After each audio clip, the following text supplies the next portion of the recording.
아동학대 가해자 대부분이 부모지만 피해 아동의 85%는 분리 조치 없이 가정으로 되돌아가고 있습니다. 이른바 원가정 보호 원칙 때문인데요. 다시 학대 신고가 접수되는 사례가 15%에 달해 사후 관리가 미흡하다는 지적입니다. 성승환 기자입니다. 지난 7일 인천의 한 아파트에서 온몸에 멍이 든 채로 숨진 12살 A군. 홈스쿨링을 한다던 A군은 계모와 친부로부터 상습적인 학대를 받은 정황이 속속 드러나고 있습니다. 아이를 때렸습니까? 지난 2일에는 인천의 한 빌라에서 20대 엄마가 사흘간 집을 비운 사이 생후 20개월 된 B군이 숨졌습니다. 국립과학수사연구원은 장시간 음식물이 공급되지 않았다는 구두 소견을 경찰에 전달했습니다.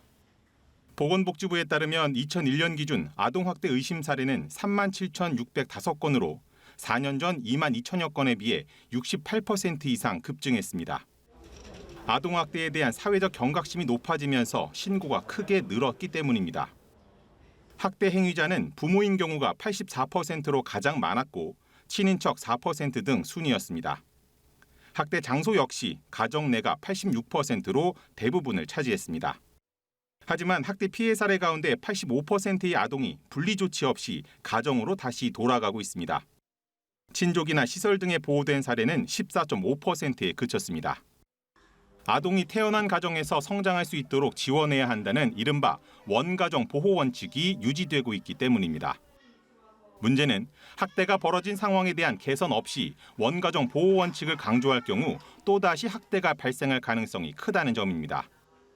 아동학대가 가장 많이 발생하는 곳이 가정이고 가해자가 부모인 점을 미뤄보자면 이제 부모 교육이라든지 이런 훈육, 양육 방법을 알려주면서 아동학대를 줄이는 게 가장 큰 관건이죠.